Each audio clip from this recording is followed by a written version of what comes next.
This is a Headgum original.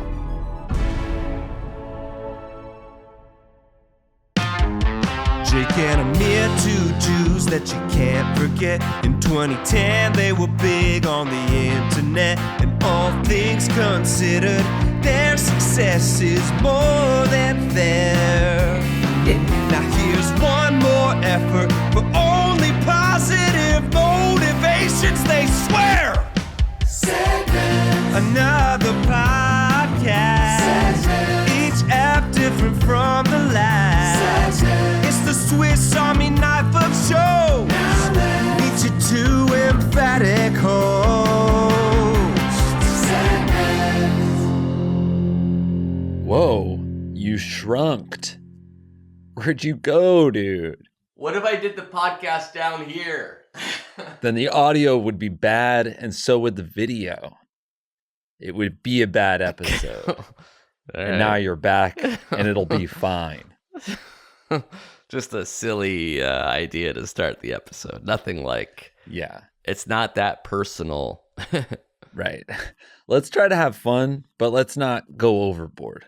I feel like right now, you're in a space where you're overthinking, okay? You're trying to do too much, but you're actually doing way too little, okay? Let's just tell you what. Why don't you hit the theme one more time, and we'll get going from the beginning. Take it from one. I just feel like you're not there right now. There you go. And Amir, two Jews that you can't forget. In 2010, they were big on the internet. And all things considered, their success is more than fair. Now here's one Give me a little more. for only positive motivations, they swear. Another podcast. Okay. Each app different from the last. Let's cut it. Cut the music. Music. Stop the music. I feel like now it's like I'm dragging you here, okay? You're checked out. You seem like low energy, Jeb. Please clap. Can you actually please clap? Can you please clap? Okay. It's like I might have said or done something to make you doubt yourself. I don't know why your confidence has been rocked. Well, I thought it was like a silly throwaway thing that I'll do the first act from my knees. And it it made you like sort of be mean to me or something. Right. And then to start the theme song again was really bizarre. It's all, it's like a deck. It's a house of cards. Okay. So let's do the theme song again, and we'll call it like this is like the actual. Yeah. Right. Because I feel like that our foundation. Yeah. And all things considered, their success is more than fair. Woo! Now here's one more effort for only positive motivations, they swear. Another podcast. Don't do the knee thing. You're doing the knee thing. It's the Swiss Army. Cut the music. I'm not there. I'm not going to get there. Not today. We're not there. We are not in sync. We are out of sync. Okay? We aren't on the same page. We're not on the same chapter. We're not in the same book, brother. And I feel like I don't know how to. I'm not done. I don't know how to get back from here. It was We're lost in the wilderness. It was such a nothing. And I can't go down you. It was a visual. It's a whiteout. This is a blizzard. Most people can't even reaching for you in the dark. The people who are listening have no idea why you're this thrown. And honestly, even if you're watching, it's kind of weird that you're this thrown. I'm usually at a standing desk, so I got on my knees. Improv is all about being in sync with your partner. And right now, it's called you impart. Feel like a stranger to me. I don't know who you are. I Really, don't know you. You could have just ignored the visual gag. I didn't even bring it up the second time. So the fact that it's throwing you this much is weird. Like now I'm feeling weird. Yeah. I think I might have come into this episode from a bad place with a weird energy. Things are not going well for me at home or abroad. I'm definitely, how they say, at an ebb. We're at a low tide here. So I think I was kind of in a place where like any little thing you did, I was gonna latch onto that. Definitely.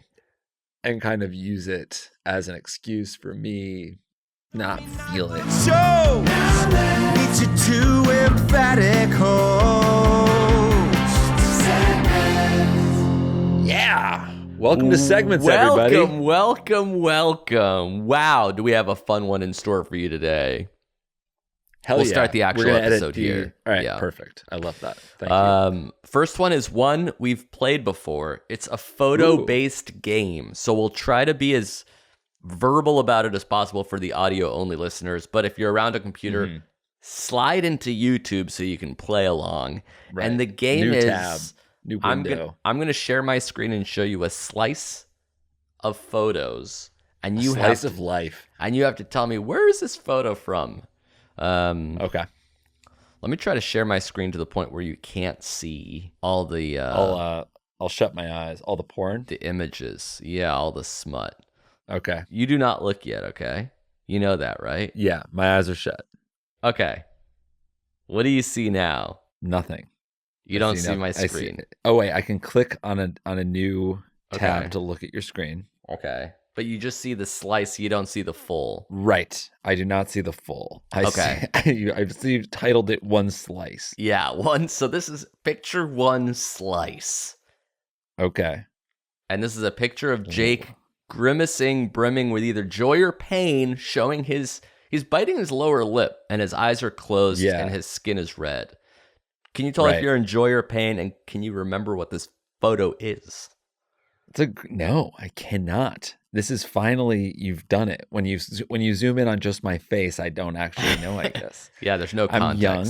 Yeah. I'm young, pretty clean shaven. I'm certainly in ecstasy. I'm enjoying this. That's correct. This feels like this is a party. This, like, if I was almost tempted to say it's a picture from Halloween, but if it was Halloween, then I would have had my my cat whiskers painted on. That's right, not Halloween. So it can't be that. Okay, let me give you a hint. Yeah, okay. Since you don't really know. You're standing next to someone that makes you very excited and nervous. Excited and nervous. You're like, holy shit, this person is like someone I'm intimidated to be around. Take a picture with me and this person because I'm so fucking thrilled. Right. It's not Michael Chiklis. Not Chiklis, but similar vibe. Okay. It's not Ed Helms. Nope. It's a childhood crush of yours. Oh my God. Is this from when we hosted the upfronts? Yes. And it was the lady from Murphy Brown. That's correct. You and Faith Ford. Faith Ford. That's right. She was Corky on Murphy Brown, right? Yeah. And you had a huge crush on her, and look how tightly you're squeezing onto one another. You're so happy to have that embrace. We were both enjoyed. To be there. Yeah. This is kind of could have been like a Hollywood couple, but you never stayed in touch with Faith. Yeah. I think we lost touch after that moment. But I remember she was at least pretended to be happy that I used to be in love with her. Yeah, I think she was flattered. Yeah, flattered, that's the word. She was flattered to have that All right, next photo. Good for Faith. Two slice. Too serious.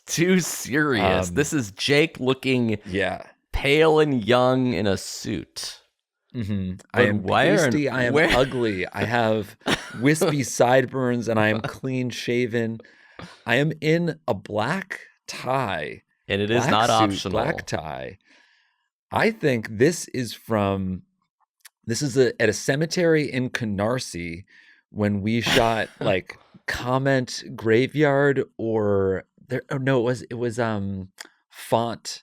There was like a CH video where we were all played different fonts or something. At a funeral or? Yeah. No, I think it was just Commenter Funeral, right? And it was like a eulogy and people are yelling like first gay, all of like the internet comments, but we're at a funeral. That is correct. It's you next to Sue's. Vinny is shooting it. Internet commenter funeral.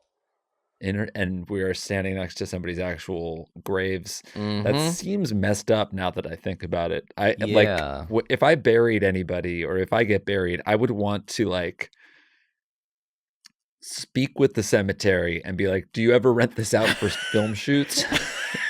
Because I don't want to die here and then hear action and cut.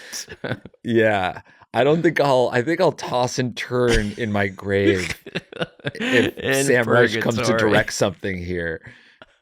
And it doesn't get that viral. I would hate for my death to be in vain if it wasn't even digged and reddited enough times to be viral. If it didn't get stumbled upon, what did I die for? All right, let's go to 3 slice. 3 slice. Jake. It's Jake's name in an interesting font. It's the text of Jake. Kind of a nice font. Yeah. It looks like it wants to be a tattoo. Right, like somebody wrote it as a tat. And it almost could be a tat. Yeah. It looks, but it's so white in the background. Yeah. But it looks like it's just on a really pale person's skin almost. I have you're going to have to give me a hint. Okay, this was an invitation. Oh, now I think I know. This is a photo you must have of my bar mitzvah invitation. That is correct. Come to my party. It's going to be blazing. Saturday, June 12th, 1999, 7 to 11. That's late for a bunch of 13-year-olds. 11 p.m. It's the High Lane Club, bitch. That's right. So, did you get to choose that copy? It's going to be blazin'? Because blazin' wasn't like a slang term where I was from. Yeah, it was where I was from. Blazin'. Yeah. I think I did choose the copy, but I feel like there was a permission structure and I was encouraged from my mom to like put it in my own voice. Okay. I don't think I was like, it's my bar mitzvah. I want to write my party's going to be blazing. I feel like she was probably like, there's going to be an invitation to your party. What do you want it to say? And maybe I was like, you could say that it's going to be blazing. And then, because I remember her being like, yeah, well, we have to put the apostrophe after the N. Yeah. It can't be blazing. It needs to be blazing. Right. Yeah, it should have been. It's gonna be blazing, but my mom must have drew the line somewhere.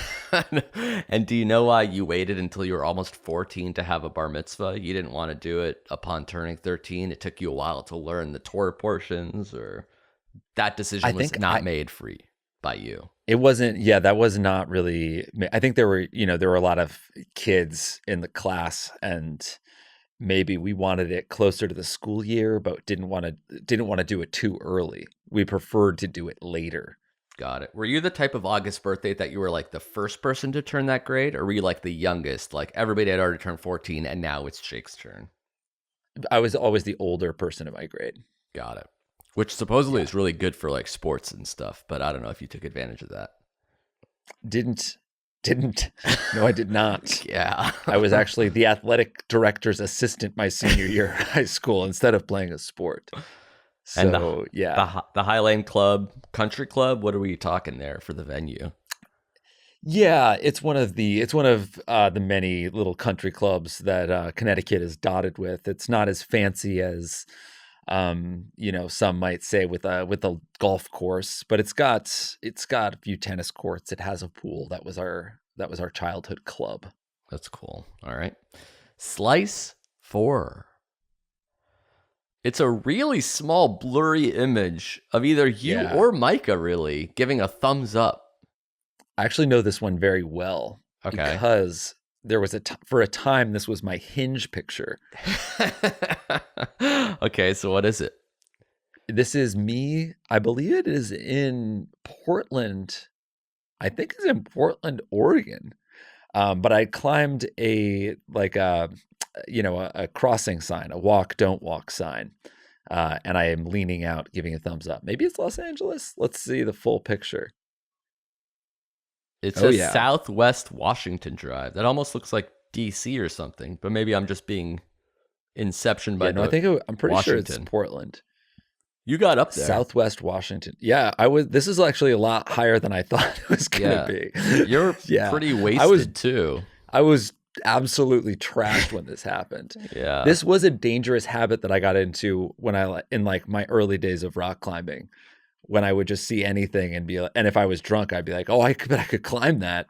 Yes. And then I would climb to the top. No horror stories? You didn't break an ankle or anything? No, I didn't break my heel until I was completely sober bouldering, when I should have been safest. Yeah, you rolled out a mat and hurt yourself, but this drunken concrete urban climbing was fine. Somehow ended well, and it was the gift that kept on giving because I was drowning in Hinge matches. Do you know who took this picture? I assume it was you. Yeah, I don't know. I don't remember. It's framed really well. Thank you. Because you can kind of see the glow of the walk sign below my feet, and that indicates to anyone how high I got, which is pretty almost cool. Too high. Okay, we got one last slice. Ready? Yep. Oh, I know this one pretty well also. I'm looking sickly. I'm looking near death. It looks... But artificially, you look like a zombie peering out. Yeah, right. I believe, because Hannah El Assad, our good friend and makeup artist, she asked me if I would be in like her portfolio or something like that. She wanted to like do a series of these photos, and they were called Quarantine. That's right. But this was way before COVID. Yeah, this was like 2013, I think. That's correct. 2013, a pre-pandemic quarantine photo album. Yeah, let's see the full pic. There it is. Oh yeah. This was the house that I lived in Bushwick with Amanda and Dave.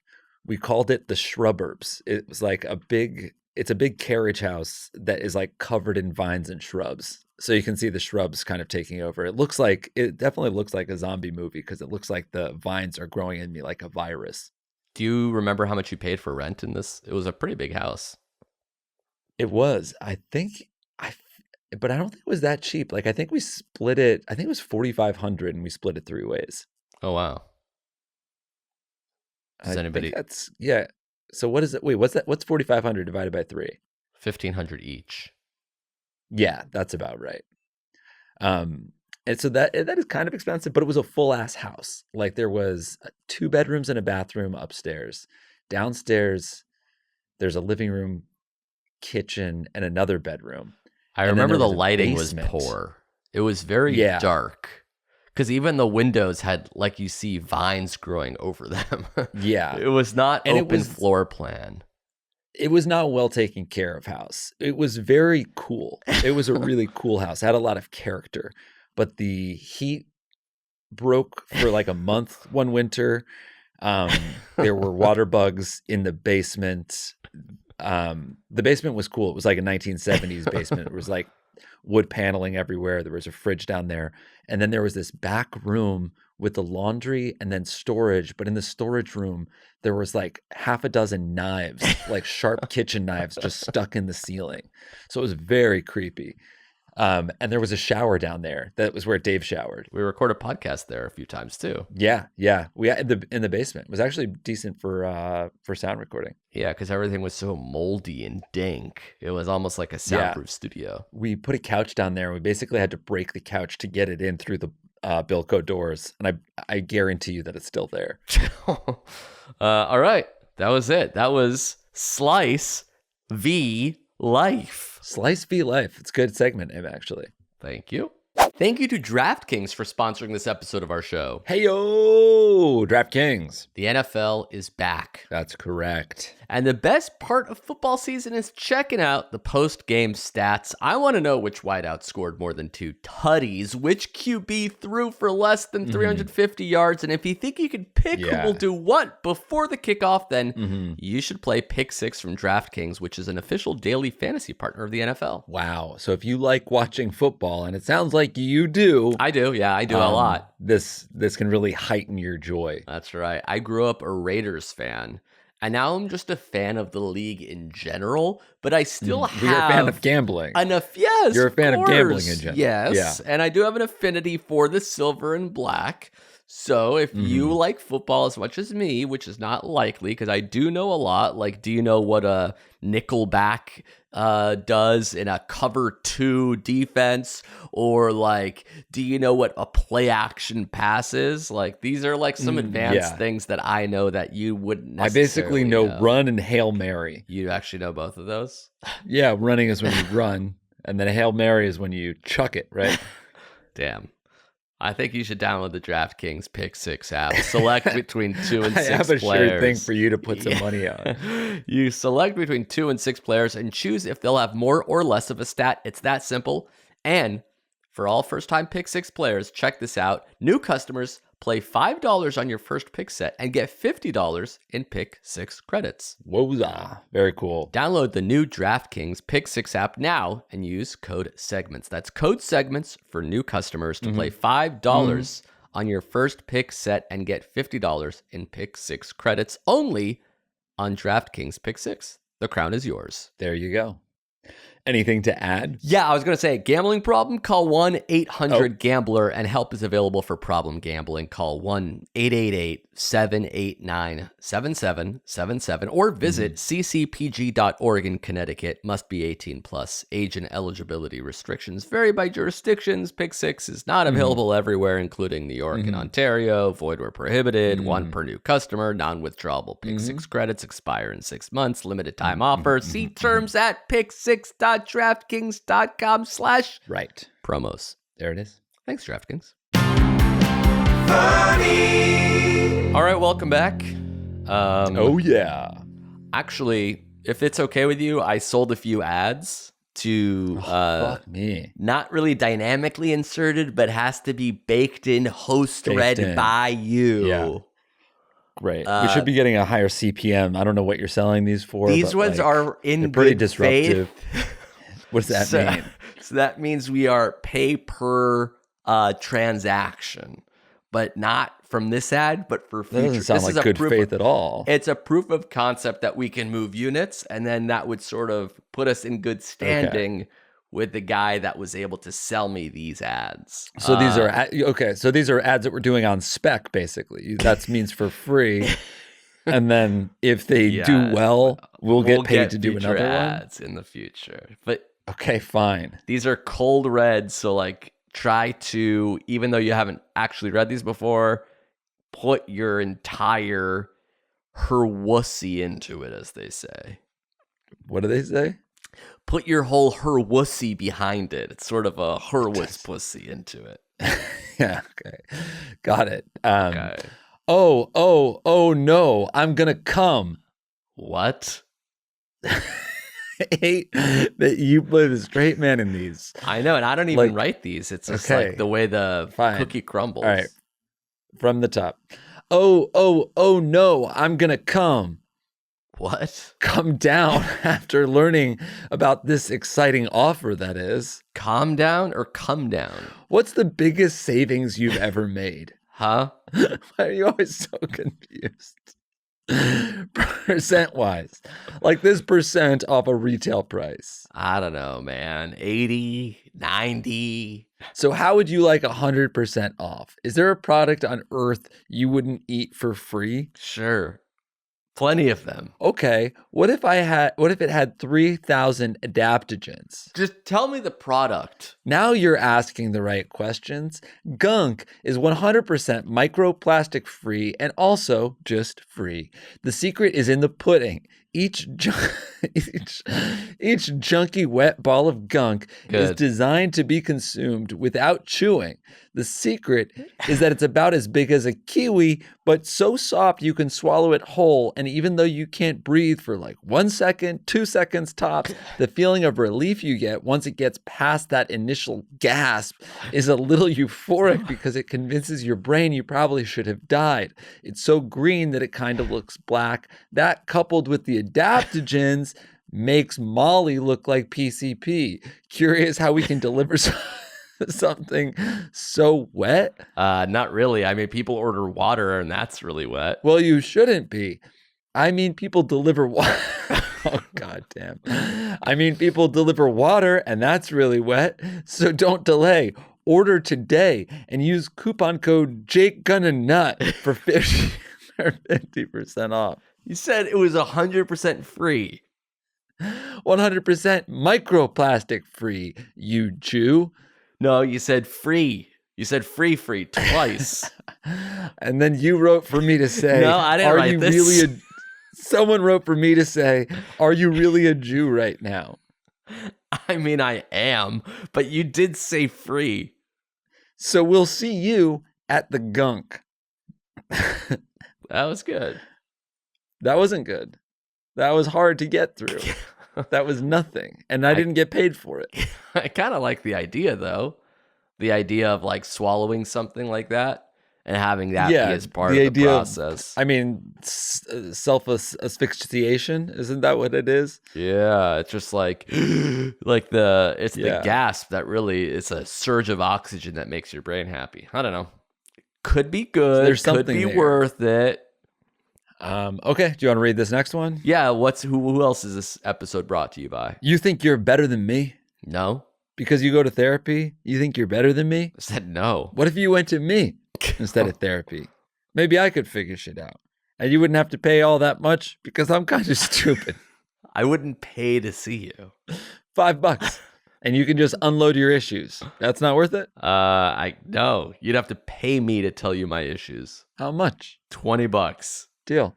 So what's the ad? You're going to pay people $20 to hear your secrets? Whoa.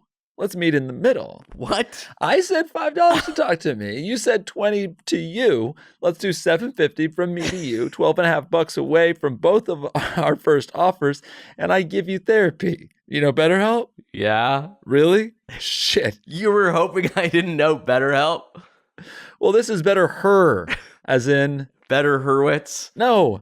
As in, you better hurry up. This offer won't last. I can't afford to pay people this much. First 10,000 responders only. Way too much money and way too much time on your end. Forget it. Order the gunk then. Oh, I see. So this whole thing was a callback second to the ad. first. Yeah. This whole thing was for gunk. That's kind of and it can actually work great because these are not dynamically inserted. They'll never be separated. They're they will baked always, into the fabric of this episode. Yeah. So it's this episode. It's evergreen / ever gunk. Ever gunk. Ever so dark green it's black. That second one actually reminds me of a Jake and Amir video we can write where I'm trying to undercut BetterHelp. You're, trying to basically promising therapy, and I get in one trouble after another. Mm-hmm. We can do the earpiece thing. I'm doing multi-therapy at the same time. Hold on, I'm on. I like the character of like tough guy needs something from you. What if you went to me instead of therapy? Maybe I'll figure shit out. You don't have to pay me that much because I'm pretty stupid. $5? What's the matter with you? You can't give me $5? It's like almost like an asshole. It's an Adam Sandler character. Yeah. You don't want to tell me your secrets? Why? You don't Adam think Sandler I'm emotionally intelligent? A needy mob boss. You were sleeping with the fishes. Hell, I might go with you. I don't like sleeping alone. You sound like Rodney Dangerfield. I get no respect. That would be an upgrade. You should see my wife. Hey. Yeah. I'd love to sleep with the fishes. My wife looks like a salmon as is. No respect. Are you talking to me? Because nobody else is. Okay, now we're doing something. We got there. Okay, let's hear from actual advertisers now, I guess. Oh, all right. I wonder if it's gunk related. Quick note to let y'all know that we're conducting an audience survey at gum.fm/segments. And we want to hear from you guys to keep making content you love. Exactly. It's a survey that lets us know what you think about the ad experience. But in order to do that, we need to know a little bit more about you, our audience. The survey is quick, easy, and free. Ooh. To support segments, it'll take 2 minutes, and you'll be helping us a lot by taking it. It's at gum.fm/segments to fill out the audience survey. That's right. So if you've been talking about the ads somewhere else online, now is your chance to make your voice heard, folks. Take this survey and we will read the results. It's gum.fm/segments. Cool. Sorry, I have to spell it out for some people. Yeah, you do.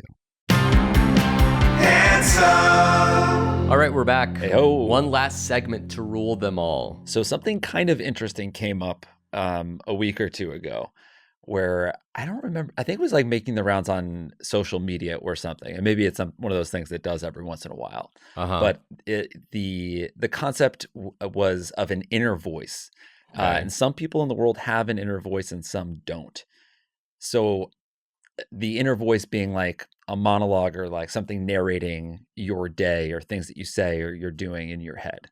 Right. Like if I'm leaving my garage and it's not going down, my inner voice will be like, oh, that's weird. I wonder why it's not going down. Let me go over here. Yeah, that's not, no, that's why is that happening? Oh, that's bizarre. And it's like sort of like a constant thought. And then because I'm constantly thinking about things, then I'll forget. Did I bring that in? I don't remember. Did I do this thing? I can't remember. My monologue is constantly humming. And some people just don't have that at all. Is that what you're saying? Yeah, because I don't have one, or I think I have one light. Like most of the time I can't hear anything in my head. Well, if you're walking down the street and you're not listening to a podcast, certainly you're thinking of something. Yeah, I think I'm thinking like abstract thoughts and they just kind of are like coming up almost like visions in my head that I either like dwell on or brush past. But there's not like a voice chattering and being like, now this, now this, now this. Oh, you should do this. Like some people even have them that say you should do this. You know? Oh, like it's a third person talking to you. Right. Yeah. Or like you said this, let's say this, let's try this, you know, like very, very active, chatty. Oh yeah. Mine is my own. I would say, mean, is there a possibility that we all have the voice? same? Yeah, mine is my own voice. Is it possible that we all have the same thing, but we're just sort of communicating what that is differently? I guess it's possible, but like I think you have thoughts, I have thoughts, and I call it an inner voice, and you don't. Yeah, I guess that could be, but yours like you can hear your own voice in your head. Yeah, and mine is like I constantly cannot talking. Right, I cannot hear my own voice in my head when I'm thinking my thoughts. It's not. There's not a sound to it. There's not a voice saying anything. Right. I mean, in theory, there's not a voice, but they are thoughts. Like, think of a sentence. Right. So in theory, it has to be a voice, right? Even though it's not out loud. I didn't hear anything. Right. Nobody's hearing anything, but in your mind, you're thinking. But I can't. Right. No, I can't really picture. I think I'm just a much more visual person. When I think of that sentence, I'm like picturing what the sentence is, visualizing, not listening to anything. Yeah, I guess there's no way to prove what people's thoughts are. Like if you're walking down the street and you're constantly thinking, is that considered an inner voice? Or you could say, oh, it's actually not a voice because it's just thoughts and blah, blah, blah, blah, blah. Right. But we could all be experiencing that same thing. Yeah, but I mean, I think it's pretty obvious that everybody's brains are incredibly different. So you must be having different experiences inside your own head with the way your mind is working. Yeah, and mine works quietly. I often go to like ideas or like jokes or like one-liners, like, oh, that's funny. What if it's like this? Oh, that reminds me of this Simpsons joke. Oh, that reminds me of this sports moment. Like it's very Wow. like what my Twitter feed is basically. So, and you're like in your head, kind of like coaching yourself to a joke. It's not even like on purpose. It's just like I walk down the street and I see two dogs, and then it's like, oh, that reminds me of something that could potentially be funny, or oh, that's like this moment in politics because it's two dogs and blah blah blah, or inside you are two wolves and one of the dogs is licking the other dog's piss, and I'm like, oh, I'll take a picture and I'll upload it to Instagram stories, something like that. Right. Yeah. Interesting.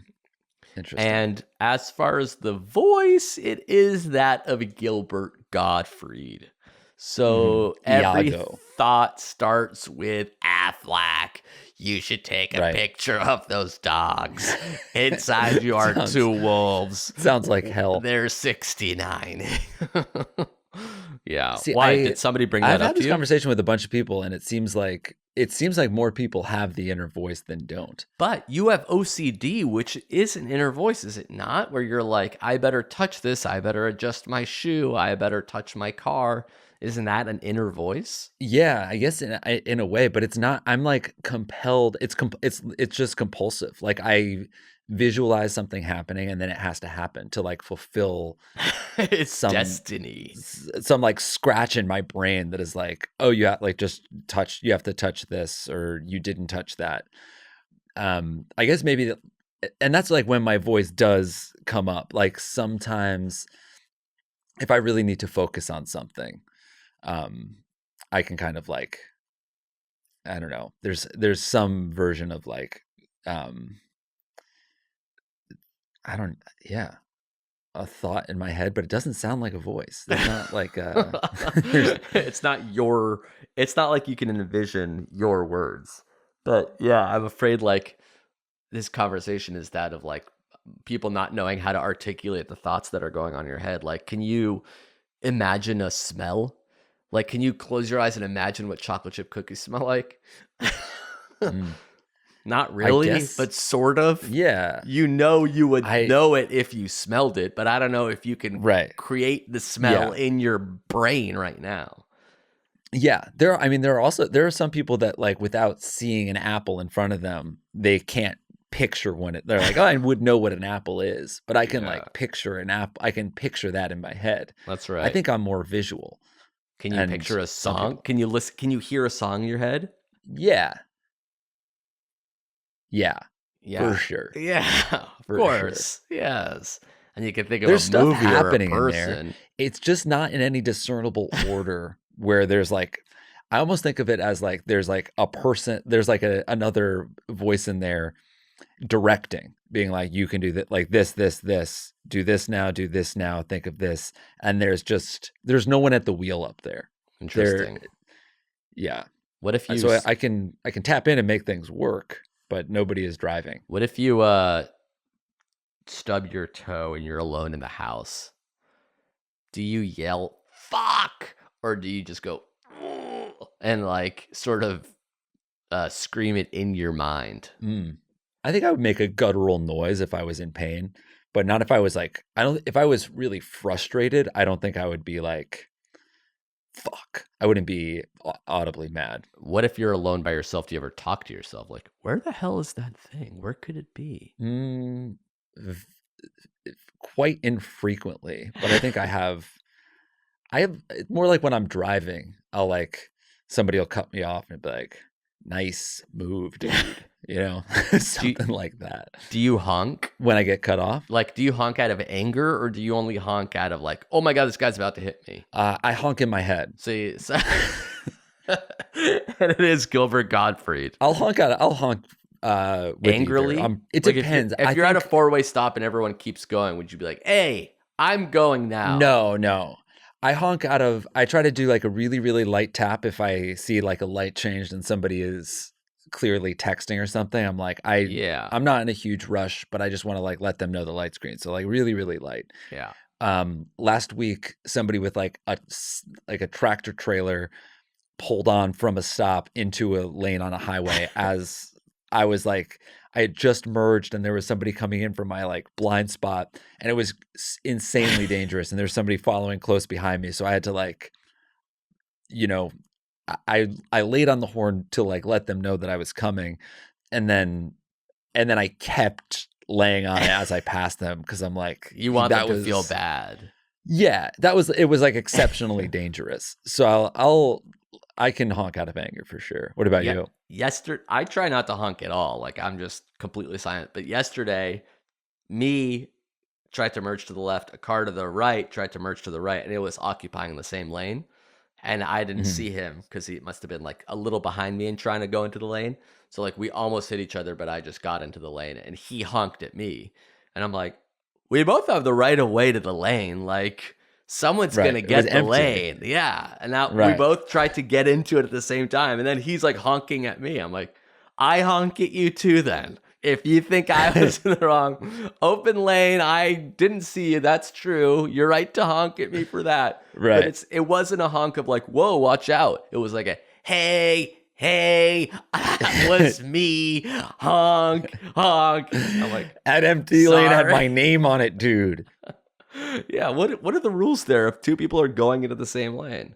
Like, you almost both have to back out? I think the person that's ahead has the right of way. Ahead? Because you have... And if it's like equal? If it's equal, then you have to look to the left, and I think he would look to the right, and then you would both like see... Yeah, if you see that if you see you're going to collide, then you would bail out. I don't think I would like commit to going. But if you were ahead and he was in your blind spot... Yeah, I couldn't see him. And you saw him backing out, then maybe it's fine. He honked, and he was mad at me. Yeah, I don't think he had a right to be mad. Yeah, but at the same time... Maybe he was scared. Maybe you're just afraid, like taking it out on me. That's what my honk is, basically. Other people are mad at me, and I'm just like, try to like re-examine what things brought you here. And like, maybe you're not so mad at me. And even if I did mess up, that's fine too. People make mistakes. I shouldn't have done that.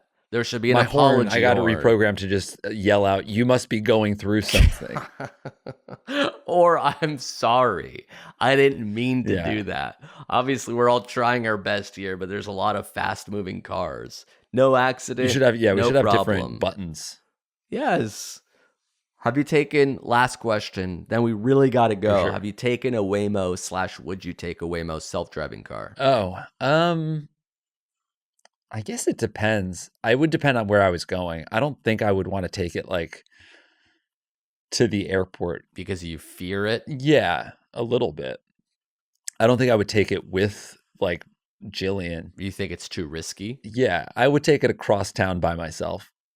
See what's up. I think like if it's a self-driving car, like that's better than a human, right? Like humans make mistakes. Machines usually don't. Yeah.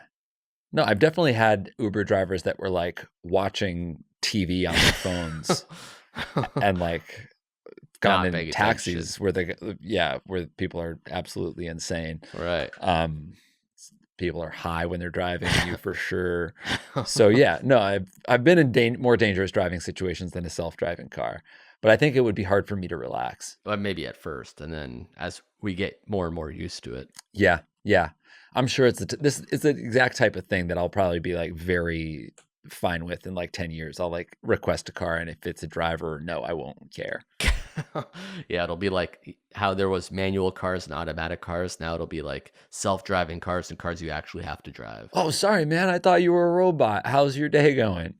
Oh, I don't know how to drive cars. I only know how to sit in automatic cars that drive themselves. Yeah. Actually, I would be kind of interested to sit in a self-driving Waymo with just a guy that was like the car operator in case it needed to get overridden.